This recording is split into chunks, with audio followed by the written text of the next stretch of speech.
Hello friend, फिर से एक न्यू वीडियो में आप लोगों को स्वागत है। आज देखने वाले हैं हिंदी का ऑब्जेक्टिव नंबर क्वेश्चन।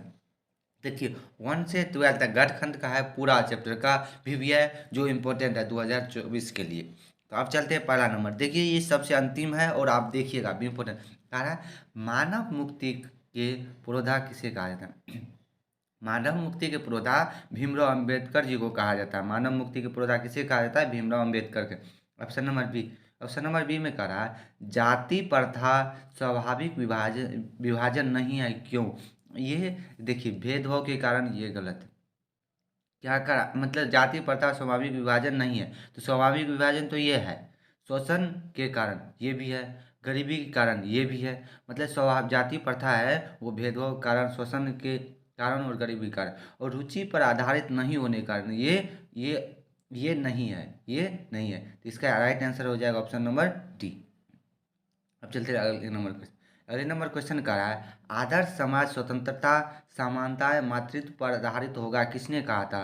किसने कहा था? तो इसका 3 का हो जाएगा बी। भीमराव अम्बेडकर जी ने कहा था आदर्श जो आदर्श समाज स्वतंत्रता समानता मातृत्व पर आधारित होगा। Option number B. अब चलते हैं अगले नंबर क्वेश्चन। अगले नंबर का रहा है भारतीय संविधान का निर्माता किसे कहा जाता है? भीमराव अम्बेडकर जी को ही भारत निर्माता कहते हैं। भीमराव अम्बेडकर जी संविधान किसने लिखे थे? तो भीमराव अम्बेडकर साहब। अब चलते हैं, पहला चैप्टर का हो गया, अब दूसरा चैप्टर का चलते हैं। दूसरा चैप्टर क्या करा वो देखिए। दूसरा चैप्टर में कहा विष के दांत शीर्षक पाठ की विधा। विधा मतलब क्या होती है? प्रकार। तो ये कहानी है। विष के दांत क्या है? कहानी है। अब चलते हैं अगले नंबर क्वेश्चन। अगले नंबर क्वेश्चन करा सीमा रजनी आलो शेफाली आरती फॉलो किसकी बहनें थी? खोखा की बहनों थी और सेन साहब की बेटी थी। सेन साहब की बेटी थी और खोखा के थे तो खोखा के बहनें थी। और या ये भी दे सकता है रजनी किसकी बहनें थी? खोखा रजनी किसकी बेटी थी? सेन साहब। तो यहाँ से 3-4 क्वेश्चन आता है, आप देख लीजिएगा। सीमा रजनी किसके बनी थी? तो खोखा के। अब चलते अगले नंबर का। मदन ने किसका दांत तोड़ा था? मदन ने किसका दांत तोड़ा था? तो खोखा का। और कितने दांत तोड़े थे? तो 2। और क्यों तोड़ा था? वो लड्डू के नचाने में इसको लड़ाई हुआ था, लड्डू नचाने नहीं दे रहा था। अब चलते सेन साहब की पांचों लड़कियां कैसी थी? सेन साहब की पांचों लड़कियां सुशील थी। अब चलते अगले नंबर। किसके अनुसार सेनों ने क्या हो गया? किसके अनुसार सेनों ने सेनों ने सिद्धांतों को भी बदल दिया? किसके अनुसार? तो इसके बेटा मतलब 5 गो बेटी लगातार हुई थी, तो इसीलिए वो कह रहा था बेटा नहीं होगा, लेकिन बेटा हुआ तो वो अपना सारे सिद्धांत को ही बदल दिया। तो क्या करा? किसके अनुसार दोनों ने सिद्धांतों को बदल दिया था? इसमें बेटा नहीं दिया था, खोखा होगा। क्या होगा? ये खोखा खोखा ही होगा। अब चलते अगले नंबर क्वेश्चन। अगले नंबर क्वेश्चन क्या कह रहा है? कह रहा है मोटर को कोई खतरा हो सकता था, तो मोटर खतरा हो सकता था खोखा से। इस मोटर का दाम कितना था? 7.7,500 और 7,500 था। रंग कैसा था? तो काला था। तो ये भी याद रखिए, ये भी दे सकता है। अब चलते हैं। ऐसे ही लड़के आगे चलकर गुंडे चोर डाकू बनते। यह कहानी पंक्ति कहाँ था? तो ये पंक्ति पूछ देगा तो न विष के दांत। और ये किसने लिखा था? तो सेन साहब ने लिखा। क्या क्या होगा इसमें? क्या दे दिया है? तो अब ये देखिए, इसमें सेन साहब दे दिया। क्या है? सेन साहब। ये भी याद रखिएगा। अब चलते हैं अगले नंबर क्वेश्चन। कहा सेन साहब का जन्म कब हुआ था? सेन साहब का जन्म कब हुआ था? 1916 ईस्वी को। 1916 ईस्वी को। मदन क्या हो गया? मदन के लिए क्या खाना मा, मामूली बात थी? तो मार। और इसको कौन मारता था? इसके पिता। क्या था? पिता। इसके पिता का नाम क्या था? गिरधर था। अब चलते हैं अगले नंबर क्वेश्चन। अगले नंबर क्वेश्चन कह रहा है देखिए, इसका पीडीएफ हम इसका डिस्क्रिप्शन में लिंक दे देंगे, आप वहां से डाउनलोड करके आप देख सकते हैं और देखिए। और सबसे और दूसरी बात है, और जैसे जन्म मृत्यु और इसके लिए हम ट्रिक बनाए, आप ट्रिक जाकर वहां से देख सकते हैं। इसका डिस्क्रिप्शन में लिंक दे देगा। अब चलते हैं किस गवर्नर जनरल के समय 172 दारिश नामक सोने से घड़ा क्या भरा घड़ा मिला था? तो वह क्या होगा? Option number C Warren. अब चलते हैं अगले नंबर का। सर विलियम क्या हो गया? सर विलियम जोन्स समुद्री यात्रा करते हुए भारत कब पहुंचे थे? सर विलियम जोन्स समुद्री यात्रा कब पहुंचे थे? यहाँ पर 1783 होगा, तो आप यहाँ पर 1783 कर लीजिएगा। 85 नहीं होगा, ये 1783 नहीं दिया है। अब चलते हैं अगले नंबर क्वेश्चन। अगले नंबर क्वेश्चन कह रहा है मैक्स मुलर के अनुसार सच्चे भारत के दर्शन कहाँ होते हैं। मैक्स मुलर के अनुसार सच्चे भारत के दर्शन ग्रामीण में होते हैं और भगवान जो है वो ग्रामीण में बसना चाहते हैं। अब चलते हैं अगले नंबर क्वेश्चन। हितोपदेश का जर्मन भाषा में अनुवाद किसने प्रकाशित किया था। मैक्स मुलर साहब ने। किसने किसने किया था, तो मैक्स मुलर साहब ने। अब चलते हैं अगले नंबर क्वेश्चन। अगले नंबर क्वेश्चन में कह रहा है निर्वंश विद्या का संबंध है। निर्वंश विद्या का होगा मानव विज्ञान से। निर्वंश विद्या का संबंध किससे है, तो मानव विज्ञान से। अब चलते हैं अगले नंबर क्वेश्चन। अगले नंबर क्वेश्चन क्या कह रहा है, देखिए अगले नंबर का क्वेश्चन कह रहा है मैक्स मुलर ने कालिदास की किस प्रकार का जर्मन भाषा में अनुवाद किया था। मैक्स मुलर ने कालिदास की किस पुस्तक का जर्मन भाषा में अनुवाद किया था, तो वो मेघदूत था। क्या था, मेघदूत था। अब चलते हैं भारत से हम क्या सीखे। भारत से हम क्या सीखे, ये क्या है, एक स्पीच है। क्या है, स्पीच मतलब भाषण है। अब चलते हैं अगले नंबर क्वेश्चन। अगले नंबर क्वेश्चन कह रहा है मैक्स मुलर ने वेदांती का भी वेदांती किसे कहा था। वेदांती का वेदांती स्वामी विवेकानंद साहब का है। अब चलते हैं प्लेटो और कांट थे। प्लेटो और कांट थे तो दार्शनिक थे। क्या थे, दार्शनिक थे।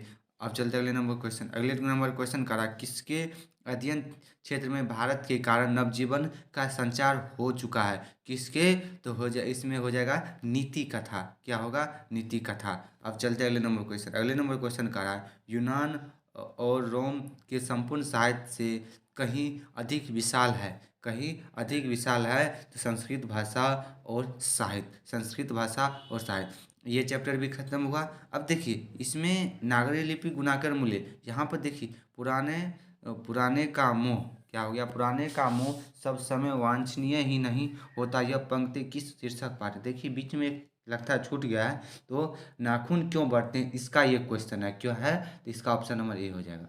अब चलते अगले नंबर क्वेश्चन का है किस देश के लोग बड़े बड़े नख पसंद करते हैं, तो गोरे देश के। अनामदास का पोथा उपन्यास किस लेखक की कृति है। किस, तो नाखून ये क्या हो जाएगा, हजारी प्रसाद द्विवेदी के हजारी प्रसाद द्विवेदी इसका आंसर हो जाएगा। नाखून क्यों बढ़ते हैं। अब चलते हैं अगले नंबर। कह रहा है हजारी प्रसाद द्विवेदी ने निर्लज अपराधी किसे कहा था, तो नाखून को निर्लज अपराधी, क्या निर्लज अपराधी कहा था। किसने कहा था, सब पुराने अच्छे नहीं होते, सब खराब खराब सब नए खराब ही नहीं होते। ये किसने कहा था, इसका हो जाएगा कालिदास साहब ने किया था। देखिए ये तो है नाखून क्यों बढ़ते हैं, लेकिन ये किसने लिखा था, तो कालिदास। ये क्वेश्चन पर आप ध्यान दीजिएगा। अब चलते हैं अगले नंबर क्वेश्चन। अगले नंबर क्वेश्चन है दरीची क्या था, एक ऋषि था। इसकी हड्डी का बना किसका, इंद्र का वर्ज। यहाँ पर वर्ज भी दे सकता है। आप चलते हैं अगले नंबर क्वेश्चन। द्विवेदी से किसने पूछा था नाखून क्यों बढ़ते हैं। द्विवेदी जी से किसने पूछा था, तो उसकी लड़की ने पूछी थी। द्विवेदी जी से किसने पूछा था। नाखून प्रतीक है पार्श्वी वृत्ति की है। नाखून क्या है। अब चलते हैं हजारी प्रसाद का जन्म कब हुआ था। हजारी प्रसाद का जन्म कब हुआ था, 1907 में। सहजात वृत्तियों किसे कहा जाता है। सहजात वृत्तियों किसे कहा जाता है। सहजात वृत्तियों किसे कहा जाता है, अस्त्रों के संचय। नाखून का बढ़ना किसका परिणाम है, किसका परिणाम है नाखून का बढ़ना, तो ये हो जाए किसका परिणाम है, तो इसका होगा इच्छा नहीं होगा। मनुष्य के अंध सहजात वृत्ति बी नंबर आंसर हो जाए। अब चलते हैं अगले नंबर क्वेश्चन। आलोक पर्व क्या हो गया, आलोक पर्व शीर्षक निबंध संग्रह किसकी रचना है। आलोक पर्व शीर्षक निबंध संग्रह किसकी रचना है, 12 का ये हो जाएगा यतेंद्र मिश्र। अब चलते हैं अगले नंबर क्वेश्चन। बहादुर शीर्षक कहानी की निर्मला कौन थी। निर्मला कौन थी, तो हो जाएगा लेखक की पत्नी। जिंदगी और जोंक किस लेखक की रचना है। जिंदगी और जोंक किस लेखक की रचना है, तो अमरकांत। ये बहादुर का लेखक भी था। ये बहादुर क्या है, कहानी है बहादुर। अब चलते करा बहादुर को लेकर कौन आया था, तो लेखक की जो साले थे बहादुर को लेकर आया था, और बहादुर को लेकर। अब करा लेखक अमरकांत ने हाई स्कूल की शिक्षा क्या शिक्षा कहाँ से प्राप्त की थी? तो लेखक अमरकांत ने बलिया से। कहाँ? बलिया से। तब चलते हैं, बहादुर कहाँ से भाग कर आया था? तो नेपाल से। और क्यों भाग गया? तो अपनी माँ की मार के कारण।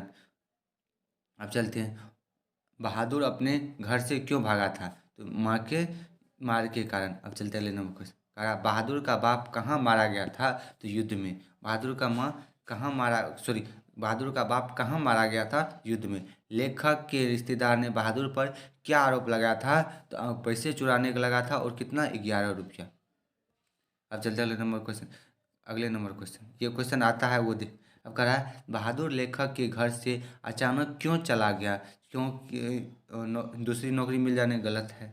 माँ के याद किया नहीं। स्वयं के प्रति स्वयं के प्रति तथा उसके घर वालों के व्यवहार में आए परिवर्तन के कारण। क्या वो स्वयं लेखक की भी थे और उसके घर वालों की, लोग उस पर चोरी का इल्ज़ाम लगा दिया था। और बेचारा मित्र मिलन शीर्षक कहानी संग्रह किसकी रचना है? मित्र मिलन। क्या होगा? मित्र मिलन है अमरकांत की। किसकी है? अमरकांत की। अब कह रहा लेखक की पत्नी के रिश्तेदार किस दिन आए थे? रविवार को। क्या हो गया? रविवार को। अब कह रहा बहादुर कितने वर्ष का था जब वो भागा था? 12 से 13 वर्ष। चलते अगले नंबर क्वेश्चन। परंपरा का मूल्यांकन रामविलास शर्मा ने लिखे थे। ये लेखक रामविलास शर्मा के गांव का क्या नाम था? उच्च गांव सानी रामविलास। अब कह रहा भौतिक। देखिए स्पीड में इसलिए बताती हूँ क्योंकि आपका एग्जाम नज़दीक आ गया है, सिर्फ 2 ही 3 दिन बचा है, तो आप इसलिए इसको हम स्पीड में बनाते हैं। भौतिकवाद का अर्थ भाग्यवाद नहीं है। किस निबंध की पंक्ति है? किस निबंध की पंक्ति है? परंपरा का मूल्यांकन। क्या होगा? परंपरा का मूल्यांकन। रामविलास शर्मा का जन्म कब हुआ था? रामविलास शर्मा का जन्म कब हुआ था? 1912 का। परंपरा का मूल्यांकन शीर्षक साहित्य की कौन विधा है? विधा मतलब प्रकार है। विधा मतलब क्या होती है? प्रकार होती है। तो ये परंपरा का मूल्यांकन एक निबंध है। जारशाही कहाँ थी? जारशाही कहाँ थी? तो रूस में। जारशाही कहाँ थी? तो रूस में थी। अब चलते अगले नंबर क्वेश्चन। अगले नंबर क्वेश्चन का रहा परंपरा का ज्ञान किसके लिए आवश्यक है? परंपरा का जो लकीर के फकीर न होकर क्रांतिकारी, जो लकीर के फकीर न होकर क्रांतिकारी बन जाए, इसलिए सी नंबर हो जाएगा। क्या कह रहा है? जो लकीर के फकीर न होकर क्रांतिकारी साहित्य की रचना करे। तो यही हो। अब चलते निराला की साहित्य साधना के रचनाकार क्या है? निराला की साहित्य क्या होगा? तो देखिए रामविलास शर्मा परंपरा का मूल्यांकन भी है, ये निबंध था। साहित्य के निर्मला। साहित्य के निर्माण में प्रतिभाशाली मनुष्यों की डैश भूमिका था। तो ये क्या हो जाएगा? निर्णायक। 8 का क्या हो जाएगा? निर्णायक। क्या हो जाएगा? अब चलते हैं जातीय अस्मिता की दृष्टि से इतिहास का प्रभाव कैसा था? विच्छिन्न भी था है व विच्छिन्न था, ये भी दोनों होगा।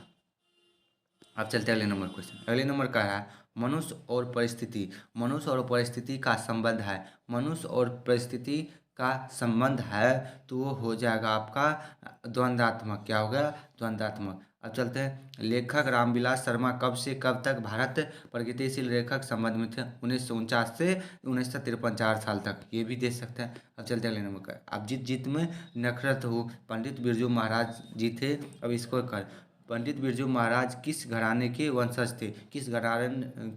तो वो किस घराने के पंडित बिरजू महाराज थे? इसका हो जाएगा लखनऊ। घराने पूछ रहा है तो लखनऊ का था। क्या था? लखनऊ।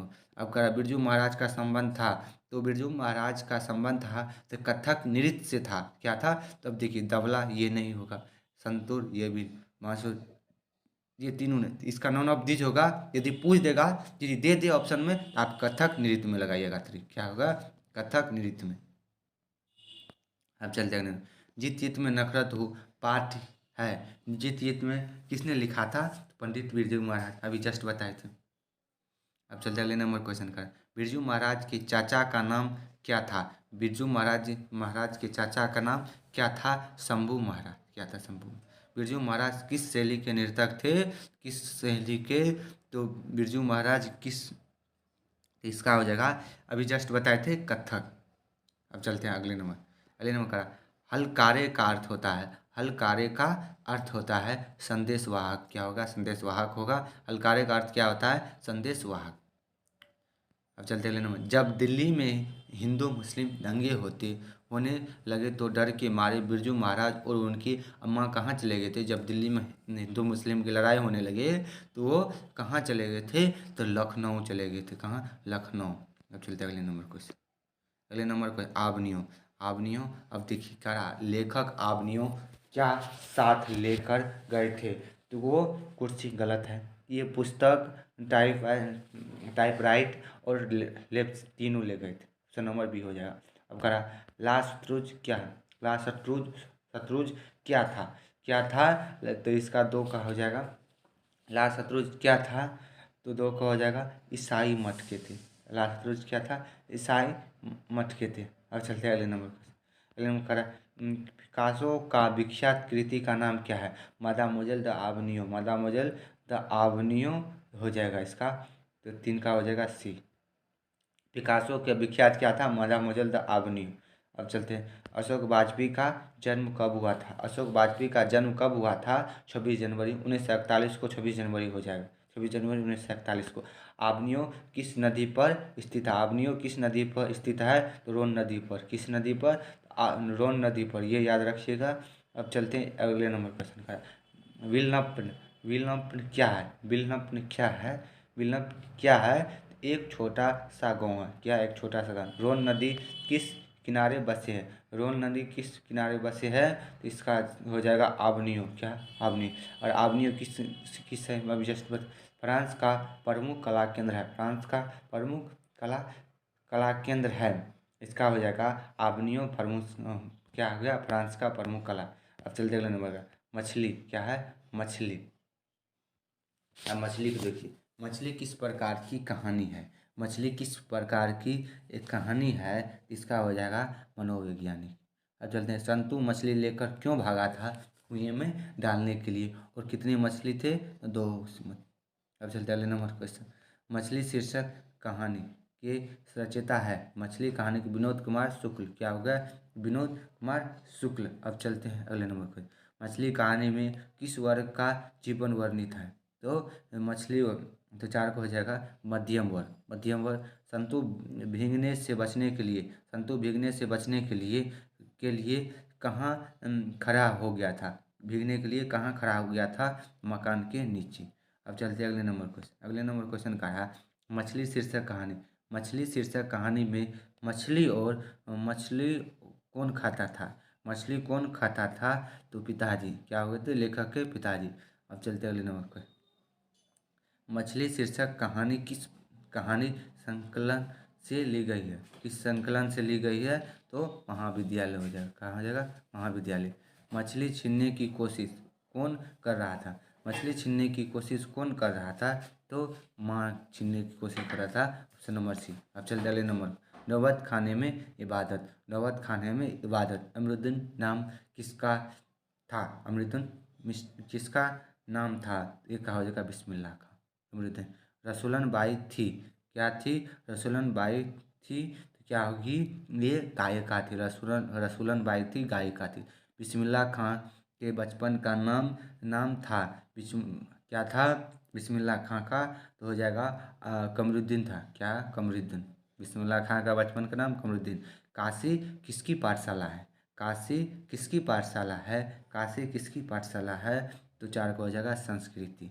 अब चलते नौबत खाने में इबादत पाठ के केंद्र में है। नौबत खाने में इबादत बिस्मिल्लाह खां। क्या होगा? बिस्मिल्लाह खां।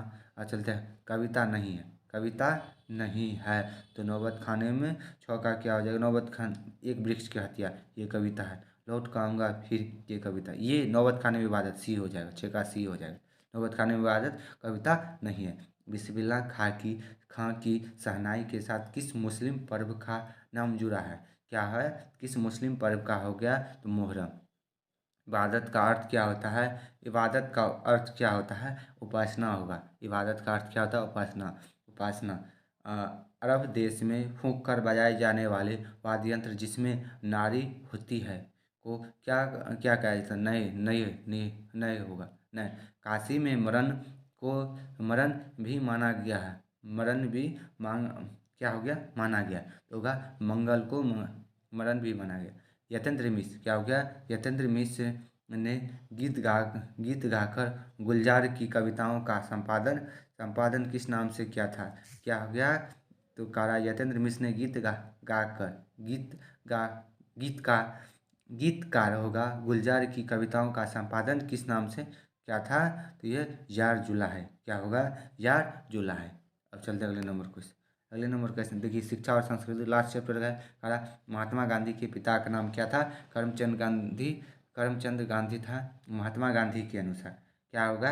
महात्मा गांधी के अनुसार उदात्त और बढ़िया शिक्षा क्या है? क्या हो गया? अहिंसक प्रतिरोध। इसी कारण हमारे देश को आज़ाद भी कराए। तो महात्मा गांधी का आप लोग जानते होंगे, इसकी जन्म या जयंती मनाई 2 अक्टूबर को। इसका जन्म हुआ था 1869। ये सब याद रखिए।